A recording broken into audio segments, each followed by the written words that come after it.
drunken prophecies, libels, and dreams to set my brother Clarence and the king in deadly hate for one against the other. You know, it's funny. The more you read about him, the more you realize like how badly he got jobbed just by virtue of being on the losing side. We're doing it in somewhat of a Game of Thrones style because a lot of the artists involved are real fans of Game of Thrones, and we think it's kind of topical and cool. And plus, it's an election year, so it's about an evil guy who's trying to take over the kingdom and all the machinations that get involved in that. Part of the wonderful thing about it is that this story is actual history. This is actual British, English history. There really was a Richard III. There really was my character Buckingham. This is a real person. They actually did these things.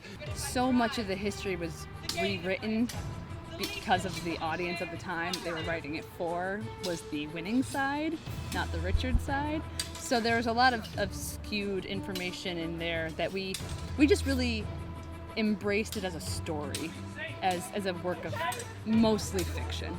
By Buckingham, I say I would be king. Why, and so you are, my thrice-renowned liege. Ha! Am I king? 'Tis so. But Edward lives. True, noble prince. Oh, bitter consequence that Edward still should live, true noble prince. Cousin, thou would not want to be so dull. Shall I be plain?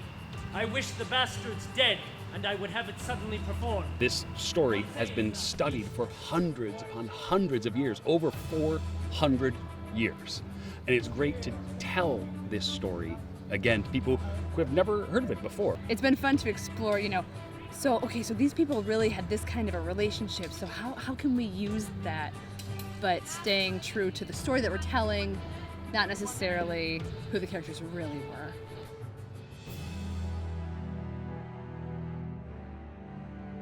A guy who has had a disability for his life has tried to overcome with just this kind of going on the bad side of the law, and he just will do anything and kill anybody and do anything to get to the throne. Richard III is one of the darkest, evilest characters, not only in Shakespeare, but in all of literature ever. He says in the beginning, I have plots. It's like, he says to the audience, I'm gonna do some evil things, and you're gonna watch me do it.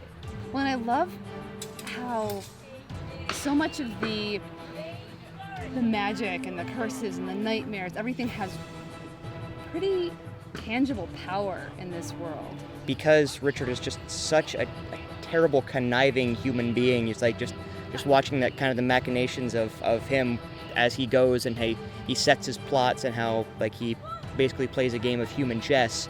In this day and age, it's not at all unusual. Our popular culture is thick with anti-heroes and sometimes straight up villains.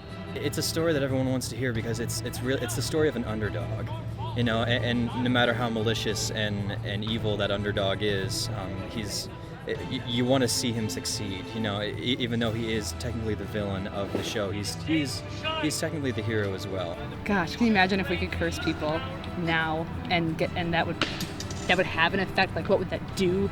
Without her falls to this earth, and me to thee herself, and many a Christian soul, death, desolation, ruin, and decay. It cannot be avoided but by this. It will not be avoided but by this!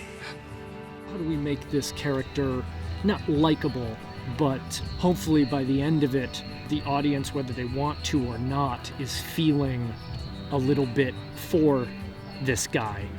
It's the whole journey from being a strong, independent queen at the top and then loses everything and having to have a fight to save the daughter. Like, it's the weakness, you've lost everything, you're tired, but you need to fight to save your daughter. And then who wins in the end? We don't know. You have to show up.